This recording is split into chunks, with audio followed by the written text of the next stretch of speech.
बहुत सारे लड़के मुझे कहते हैं लड़के जो लॉन्ग कोर्स के भी हैं, उन्होंने कुछ ने सवाल किया कि सर मैं फ्लैट फीट हूँ, मुझे एंकल का इशू है, फ्लैट फीट हो। तो उसका जवाब है बेटा कि फ्लैट फीट लोगों को इंडक्ट नहीं किया जाता, मेरे इल्म के मुताबिक वो मेडिकली अनफिट होते हैं। लेकिन मैंने इस पे अलग वीडियो बनाई है कि इसकी बहुत सारी रेमेडीज़ हैं, बहुत सारी चीज़ें हैं। मेडिकल आप डॉक्टर से गाइडलाइन ले सकते हैं। रिहेबिलिटेशन वाले प्रोसेसेस में डिफरेंट गाइडलाइन की चीज़ें डॉक्टर साहब एडवाइस करते हैं। डिफरेंट सोल ऐसे वो बना के देते हैं, डिफरेंट एक्सरसाइजेज हैं, उनको आप फॉलो करें। कोई भी दरवाज़ा याद रखें ज़िंदगी में कभी बंद नहीं होता। वो कहते हैं ना कि तवक्कल इसको कहते हैं कि खंजर तेज़ रख अपना, फिर अंजाम उसकी तेज़ी का मुकद्दर के हवाले कर।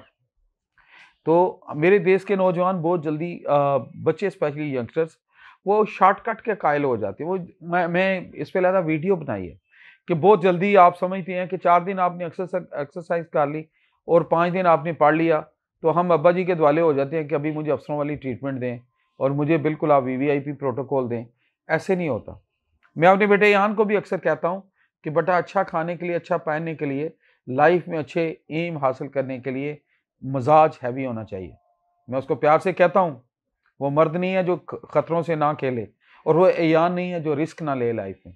जो लाइफ में रिस्क लेते हैं, जो फ्लाई करते हैं, उनको अपने परों पे ट्रस्ट करना पड़ेगा।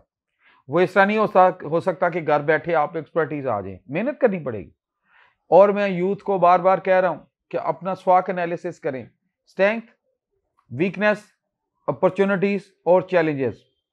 जो सिर्फ अपनी वीकनेस को इम्प्रूव नहीं करते वो भी गलत करते हैं, जो अपनी स्ट्रेंथ्स को इम्प्रूव नहीं करते वो भी गलत करते हैं, जो अपॉर्चुनिटीज को कैश नहीं कराते वो भी अल्लाह ना करे मैं टफ वर्ड यूज करूँ, वो शुक्र हैं, वो आइडेंटिफाई नहीं करते, अल्लाह का शुक्राना नहीं करते अदा, और जो चैलेंजेस से नहीं खेलते वो आगे नहीं बढ़ सकते।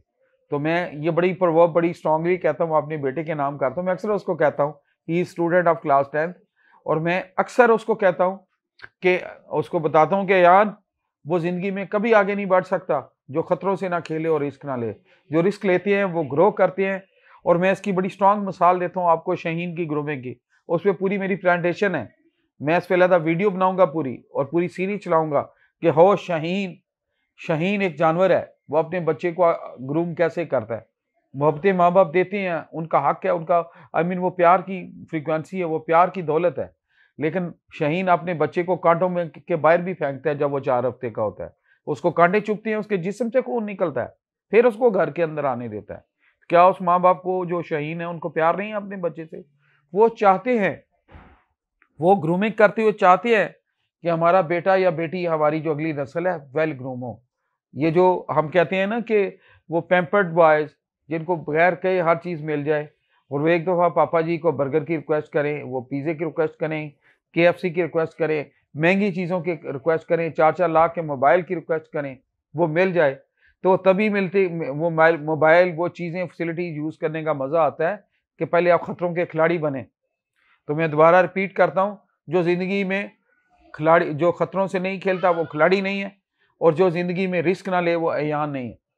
तो आगे बढ़ने के लिए मेहनत, मेहनत की रेसिपी की ज़रूरत है। आपको पता होना चाहिए कि शॉर्ट टर्म टारगेट क्या है, लॉन्ग टर्म टारगेट क्या है। मैंने इस पे वीडियो बनाई है, दोबारा बात कर रहा हूँ। ये 3 एस्पेक्ट्स हैं कमीशन लेने के लिए। फिजिकल प्रिपेयर्डनेस, आपको फिजिकली फिट होना चाहिए, आपको बचना चाहिए अल्लाह ना करे बीमारियों से, काहली से। मेरे अल्लाह के प्यारे नबी ने पनाह मांगी है बीमारियों से, पनाह मांगी है सुस्ती से, पनाह मांगी है बुखीली से, पनाह मांगी है कर्ज से। जो मेरे अल्लाह के प्यारे नबी करीम सल्लल्लाहु अलैहि वसल्लम ने जिन चीज़ों से पनाह मांगी है, उन चीज़ों को हम एज ए गाइडलाइन लें, हम भी पनाह मांगे, हम भी अल्लाह से मांगे कि या अल्लाह मुझे सुस्ती से बचा, या अल्लाह मुझे काहली से बचा। फिट रहें। दीन, दुनिया, सक्सेस, ये एक ट्रैक है, और जो इसको चुप करके शॉर्टकट से हासिल करना चाहते हैं वो कभी कामयाब नहीं हो सकते। कामयाब हमेशा वो होते हैं जो दीनों दुनिया में पूरी मेहनत करते हैं, अल्लाह पे तवक्कल करते हैं, प्लान बनाते हैं, सक्सेस का रूट लेते हैं, और अपना खून पसीना निकालते हैं, मेहनत करते हैं, और मेहनत से उसका अजर मेरा रब देता है। अल कासिब हबीबुल्लाह, बेशक मेरा रब बेनती के साथ उसका दोस्त है। अल्लाह के प्यारे नबी की हदीस है।